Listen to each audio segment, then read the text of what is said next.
علیکم. الفجر YouTube channel کے ساتھ میں ہوں آپ کی میزبان عفیفہ راؤ اور آپ دیکھ رہے ہیں پروگرام سماج. جیسا کہ آپ سب جانتے ہیں کہ اس وقت ایک وبا نے پوری دنیا کو اپنی لپیٹ میں لیا ہوا ہے.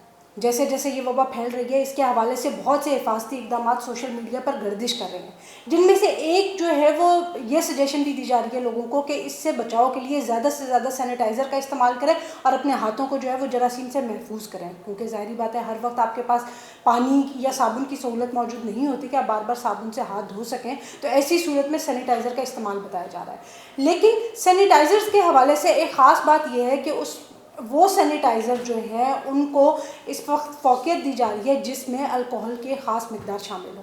لیکن بحیثیت مسلمان ہمارے لیے جو ہے وہ یہ بات ایک شک میں ڈال دیتی ہے, ہمیں مبتلا کر دیتی ہے کہ اگر ہم الکوہل لگے سینیٹائزرز کو ہاتھوں پر استعمال کریں گے اور ان ہاتھوں کے ذریعے اگر ہم کوئی چیز کھاتے ہیں یا کچھ استعمال کرتے ہیں اور وہ ذرات اگر اس کے ذریعے ہمارے منہ میں یا ہمارے جسم کے اندر داخل ہوتے ہیں تو کیا اس میں کوئی قباحت ہو سکتی ہے؟ اس حوالے سے بات کرنے کے لیے آج ہمارے ساتھ موجود ہے مفتی عبدالقوی صاحب. السلام علیکم سر. وعلیکم السلام. جی مفتی صاحب, اس پہلو پہ تھوڑی سی آپ روشنی ڈالیے گا کہ یہ الکوہل والے جو سینیٹائزرز ہیں ان کا استعمال کرنے کے بعد اگر ہم ان ہاتھوں سے کوئی چیز کھاتے پیتے ہیں تو وہ کیا اس سے ہمیں پرہیز کرنا چاہیے یا ایسی صورت میں کوئی مطلب آپ کیا مشورہ دیں گے؟ بسم اللہ الرحمن الرحیم. دیکھیے جی, احتیاطی تدابیر تو ہم نے ہر حالت میں اختیار کرنی ہے, بالکل, کیونکہ میرا ہی قرآن پاک مجھے یہ سبق دے رہا ہے اور پوری انسانیت کو یہ درس دے رہا ہے کہ من احیاہا, جس نے ایک انسان کی حیات کا احترام کیا اس نے یوں سمجھے کہ پوری انسانیت کی زندگی اور اس کے حیات کا احترام کیا. مفتی عبدالقوی کے ذمہ ہے کہ اپنا بھی تحفظ کرے جی, اور مفتی عبدالقوی کی یہ بھی ذمہ داری ہے کہ انسانیت کے تحفظ اور ان کی صحت مندانہ زندگی کے لیے قرآن و سنت سے رہنمائی کرے. بالکل. اب جب ہم نے یہ دیکھا کہ اس وقت جو وبا کی کیفیت ہے اور ترقی یافتہ ممالک میں جس طرح ہم دیکھ رہے ہیں, پھر ہمارے تجربے میں یہ بات بھی آئی کہ جہاں سے چین سے جس کا آغاز ہوا انہوں نے احتیاطی تدابیر اختیار کی تو بہت جلد ہی اس کا خاتمہ ہو گیا اور انہوں نے قابو بھی پا لیا. اور جن ممالک کے اندر تھوڑی سی سستی ہوئی, الحمدللہ پاکستان کے اندر عوام نے بھی, علماء نے بھی, حکومت نے بھی اور ماہرین طب نے بھی اور ماہرین فن نے بھی, ہر ایک نے اپنا کردار ادا کیا اس حوالے سے کہ ہم نے اپنا بھی تحفظ کرنا ہے, اپنے بچوں کا بھی تحفظ کرنا ہے. کیوں کہ مفتی عبدالقوی کے ذریعے سے اگر خدا نخواستہ کوئی چیز پھیلتی ہے تو وہ سب سے پہلے اللہ معاف فرمائے میرے بچوں کی طرف جائے گی, اور بچے سب سے زیادہ عزیز ہوتے ہیں ہر فرد کو. بالکل. اب معنی یہ ہے کہ جب ہم نے احتیاطی تدابیر اختیار کرنے ہیں اس کے اندر گرم پانی, بالکل حضور کا فرمان ہے کہ النظافۃ من الایمان, کہ ستھرائی جو ہے اور صفائی جو ہے یہ تو ایمان کی بنیاد ہے. اب آ جاتے ہیں اس مسئلے کی طرف کہ الکوہل جو ہے وہ جراثیم کش ہے. یہ کس نے کہا؟ یہ ماہرین فن نے کہا, ماہرین طب نے کہا. اب اس حوالے سے ہم رہنمائی پھر لے لیتے ہیں قرآن سے اور نبی رحمت کے فرمان سے. حضور کے حوالے سے میرے سامنے دو چیزیں آ رہی ہیں. وہ یہ آ رہی ہے کہ جس وقت حضرات اہل مدینہ نے حضور سے کوئی بات پوچھی تو آپ نے ایک جملہ عطا فرمایا مفتی عبدالقوی کے لیے اور اہل اسلام اور اہل فتویٰ کے لیے کہ انتم اعلم بامور دنیاکم, دنیا کے جتنے معاملات ہیں چونکہ تم اہل مدینہ اپنی کاشت کے حوالے سے, پیوندکاری کے حوالے سے بہت باخبر ہو. تو معنی کیا تھا کہ مفتی عبدالقوی کا بھی یہی جواب ہوگا کہ ان احتیاطی تدابیر کے حوالے سے فتویٰ جو ہے وہ مفتی عبدالقوی کا نہیں بلکہ ماہرین طب کا چلے گا. اب ماہرین طب نے اور ماہرین فن نے یہ کہا کہ یہ جو جراثیم کش ہے آپ اس کو استعمال کریں. اب اس کے اندر جو چیز آئی وہ پتہ یہ چلا کہ یہ تو الکوہل ہے. اب یہاں تین مسئلے ہوئے. الکوہل کیا وہی خمر ہے جسے قرآن حکیم نے حرمت کے حوالے سے ہمیں حکم عطا فرمایا؟ مثلا کہا کہ انما الخمر والمیسر, کہ جوا اور خمر. اب خمر کا جو ہم ترجمہ کرتے ہیں شراب سے, جس پر مجھے بڑی ہنسی آتی ہے کہ شراب کا لفظ بھی خود عربی کا ہے, یہ ایک علیحدہ بات ہو جائے گی. اب خمر کا ترجمہ شراب کرنا یعنی پوری ہمارے اردو ادب کے اندر کوئی ایسا لفظ نہیں ہے جس سے ہم خمر کی صحیح ترجمہ کر سکیں. ہم نے اس کا ترجمہ کیا شراب سے. شراب تو ہر مشروب کو کہتے ہیں, بلکہ اگر میں یہ کہوں طالب علمانہ طور کے اوپر کہ شراب کا لفظ تو اللہ نے اپنے قرآن میں ایک اچھے معنی میں بیان کیا ہے, شراب طہور کہا ہے. چلو بہرحال یہ علیحدہ. اب اگر میں یہ سمجھ لیتا ہوں کہ خمر یہی الکوہل ہے، اب الکوہل کے اندر دو باتیں آئیں گی. میرا اسلام، میری شریعت، میرے قرآن و سنت کے تناظر میں جو کچھ فقہا نے کہا اور ائمہ نے کہا، ایک ہے نشہ آور اشیاء اور نشہ آور مشروب، جس کے اندر بھنگ آ گئی، چرس آ گئی، افیون آ گئی اور بہت ساری چیزیں آ گئی. اب تو میرے زمانے کے اندر عمران خان صاحب کی برکت سے یہ بات بھی آ گئی. بہرحال دوسرا ہے خمر. اس میں ہمارے فقہا نے فرق کیا، خود نبی رحمت نے فرق کیا کہ خمر کیا ہے اور اس کی حرمت کیا ہے، اس میں کم اور زیادہ کے تناسب سے کیا فرق ہے. اور ایک ہے نشہ آور مشروب یا نشہ آور اشیاء.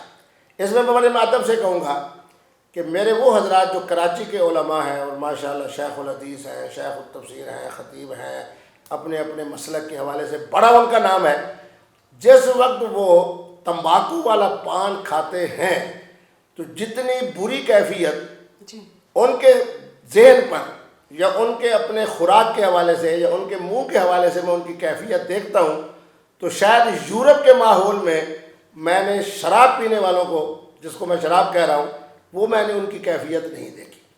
اب دیکھنا یہ ہوگا کہ اگر تمباکو بھی نشہ آور ہے، اس کے بعد تمباکو والا سگریٹ جو ہمارے مولانا حضرات استعمال کر رہے ہیں وہ بھی ایک نشہ آور ہے، الکوہل بھی نشہ آور ہے، تو معنی یہ ہے کہ اگر تمباکو والا پان جو ہمارے شیخ الحدیث صاحب، ہمارے مفتی صاحب استعمال کر رہے ہیں وہ بھی حرام ہے، اور الکوہل کے ذریعے فلاں وسکی ہے اور فلاں ہے اور فلاں ہے وہ بھی، تو اب دیکھنا پڑے گا کہ اگر عام مسلمان نے الکوہل کی وجہ سے شراب سے بچنا ہے تو پھر بڑے معذرت کے ساتھ میرے مفتیان کرام جو کراچی میں بڑے بڑے علماء ہیں انہیں بھی آج کے بعد یہ فیصلہ کرنا ہوگا کہ ہم نے بھی آج کے بعد تمباکو والا پان نہیں کھانا.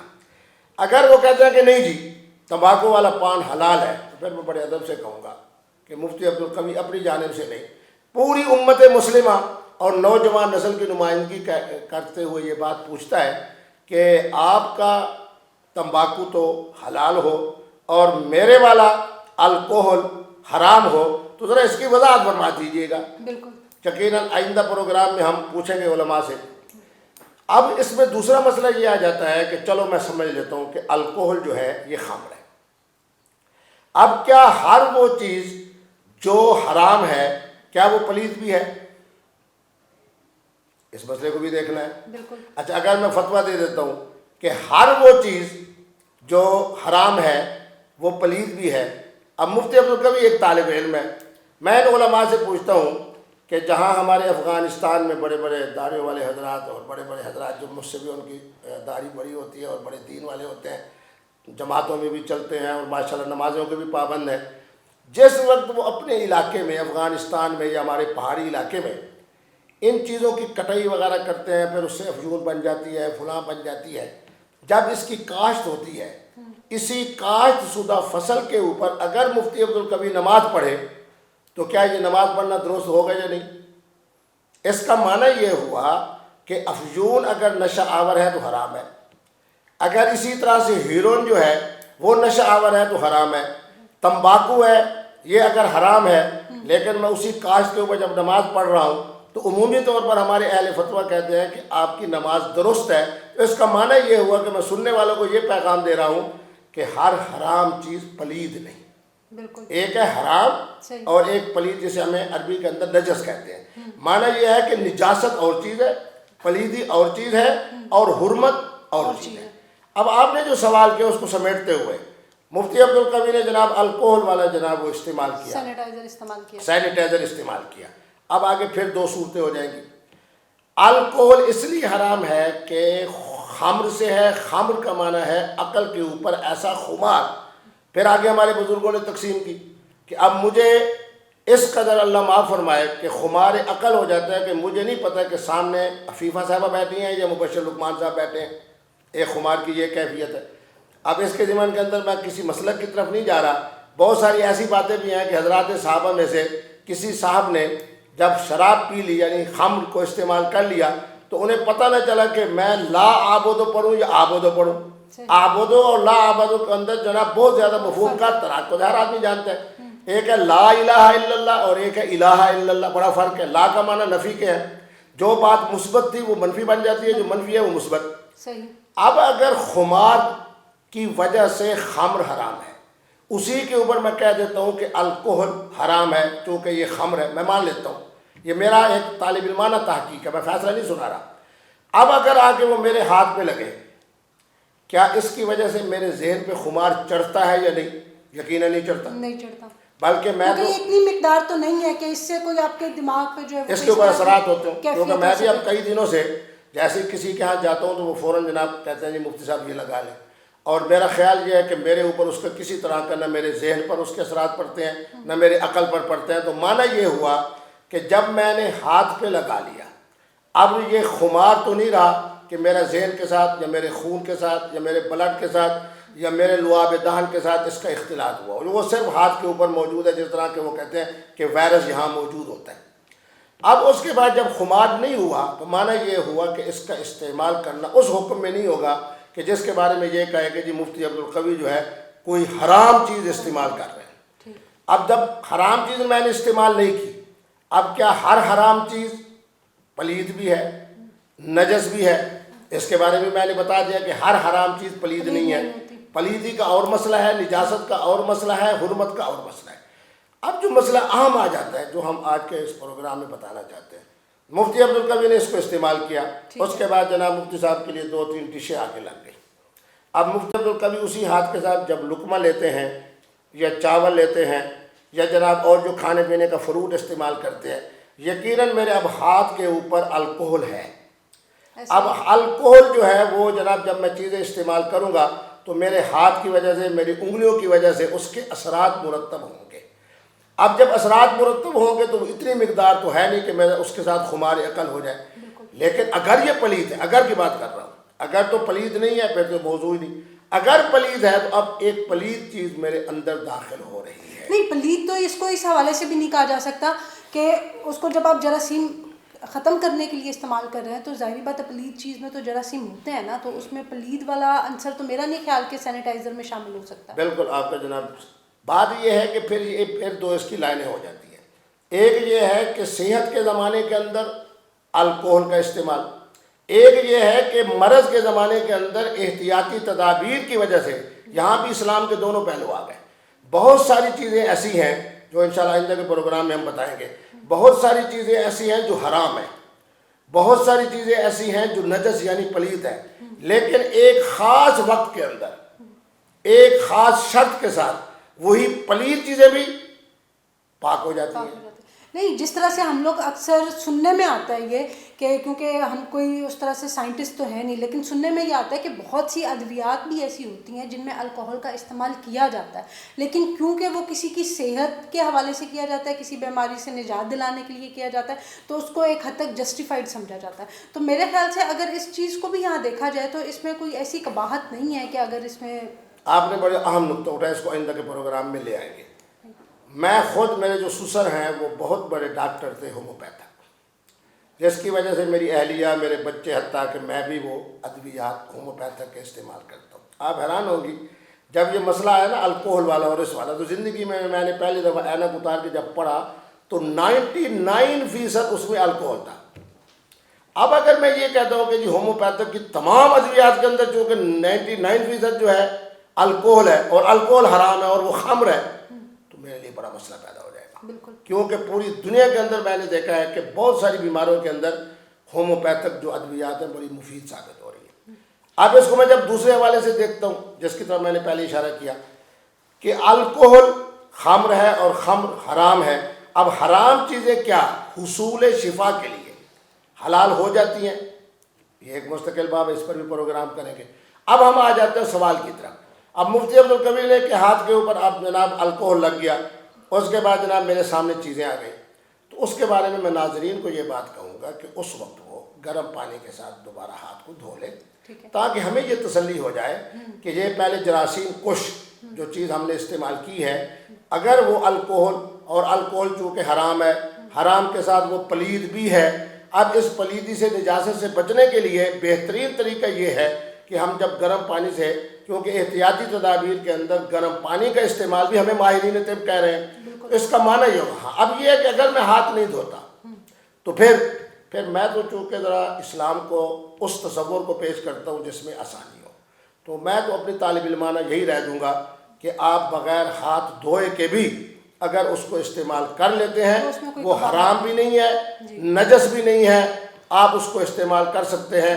جو رزق اللہ نے آپ کے سامنے رکھا ہے وہ اسی طرح حلال ہے، چاہے اس سے پہلے آپ نے یہ الکوہل استعمال کیا ہے یا آپ نے اس سے پہلے الکوہل استعمال نہیں کیا.